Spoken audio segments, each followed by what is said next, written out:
Quando a pessoa vai num hospital, por exemplo, e não tem um aparelho X, e falar, mas a cidade tem recurso. Como é que a gente explica para essas pessoas como é que funciona o recurso e a administração desses recursos e a falta desse tal aparelho?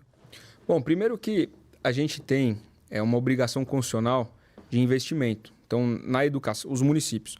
Na educação, você tem que investir do seu orçamento no mínimo 25%. E na saúde, 15%. Guarulhos investe em saúde aproximadamente 28%, 27%. Ou seja, quase que o dobro em saúde, porque é uma coisa que não dá para esperar. Estratégico, é uma estratégia sua ou isso já é colocado para você? De investir 28%? É mais do que estratégia, é necessidade. Perfeito. Uma coisa, estrategicamente, financeiramente, a gente teria que abaixar esse número. Porém, não tem como. As pessoas cada vez precisando mais, né, de saúde pública. A economia puxa isso. Quando veio a pandemia, a economia, obviamente, que teve um declínio muito forte. O que aconteceu? As pessoas perderam emprego. As pessoas perdendo emprego, elas muitas vezes deixam de conseguir pagar o seu plano de saúde. Deixando de pagar o seu plano de saúde, vão para a SUS dependência. Ou seja, a gente tem um inchaço. Diferente de qualquer empresa privada em um problema financeiro, o que a empresa privada faz? Na hora, vamos enxugar. A gente tem 50 pessoas no departamento de marketing, corta para 10. O nosso orçamento para comunicação é 2 milhões, vamos cortar para 500 mil. E a alimentação, estamos servindo até caviar, muda. Agora é frango, arroz e batata frita. Cara, você faz todo o enxugamento, né? E você se adequa à economia. O poder público, ao contrário. Quando tem um problema econômico, as pessoas precisam mais de serviço público. Então, o cara que tinha o plano de saúde vai para o SUS, vai para as nossas UBS, para os nossos hospitais. O cara que tinha o carrinho dele lá financiado no banco, a chance dele perder aquele carrinho porque perdeu o emprego é grande. Ele vai para onde? Para dentro do transporte público. O cara que pagava ali, a duras penas, a escola do seu filho privado, não vai conseguir mais pagar. Vai vir para nossas escolas. Então, numa crise... Inchaço total de tudo. Numa crise, a gente falando prefeitura, município, você obviamente vai arrecadar menos, porque o cara que perdeu emprego, a última coisa que ele vai pagar é imposto. Vai tentar colocar comida dentro da casa dele. Óbvio.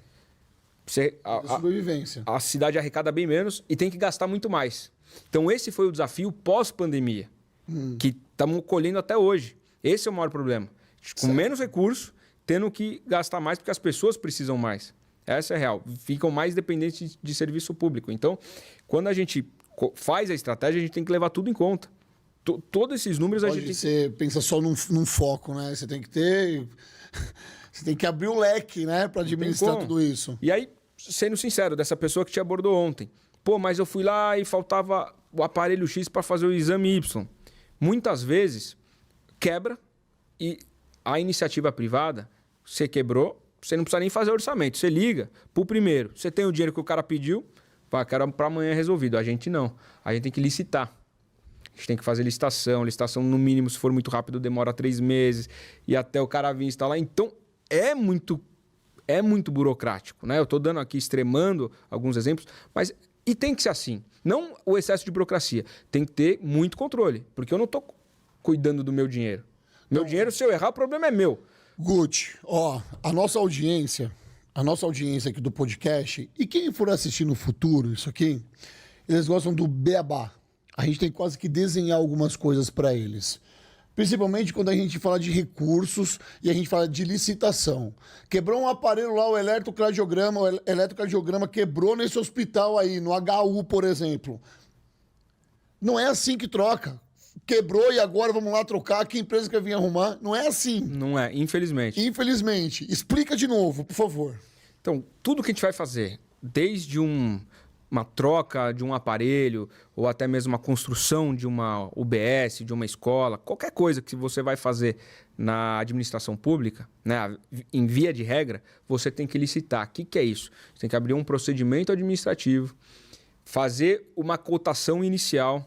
Então, eu quero comprar 1000 canecas dessa aqui. Vamos supor.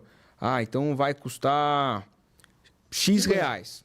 X reais. Beleza. Aí você cota com 3, 4, 5, instrui esse processo. Aí abre a licitação. Só que tudo isso tem prazo. Você não pode fazer tudo no mesmo dia. Você tem que respeitar os prazos legais, até mesmo de recurso. Porque muitas vezes, eu estou dando um exemplo bobo aqui de caneca, mas você imagina uma obra de 15 milhões de reais. Muita gente vai querer. Muita gente vai querer. Fala, pô, eu tenho uma empreiteira. Se eu pegar uma obra dessa aqui, eu tô bonito. Só que aí vem cara grande, que vai conseguir fazer, e vem cara que fez um sobrado na vida. E aí o cara, não, agora eu tô. Se eu pegar essa obra, eu tô boneco. Só que muitas vezes o cara não tem documentação, não tem nada e fica questionando. E aí joga o processo para frente. Não, mas por que eu preciso ter. Por que para construir esse hospital já tenho que ter construído um antes? Não, eu quero saber. Aí trava o processo. Aí ele entra na justiça. Não, só porque eu construí um sobrado eu não vou poder. Só que o problema é que quando você coloca esses caras que não têm tecnicidade para dentro, de dois, um risco. Se o cara ganha mesmo, se ele consegue a documentação, ganha, ele constrói, a chance dele construir um hospital tudo errado, que vai dar problema na frente, é enorme. E se ele não ganha, ele vai ficar travando o processo, porque ele vai... E é direito constitucional dele. Claro. Ele vai ao judiciário, vai ao Tribunal de Contas, e o processo vai andando. Mas por quê? Porque o nosso arcabouço legal permite isso. Então a gente tinha que, obviamente, sempre cuidar, né, do dinheiro público, os órgãos de controle, tem que fiscalizar mesmo, tem que ser assim, porque o dinheiro é do povo, não é do gestor.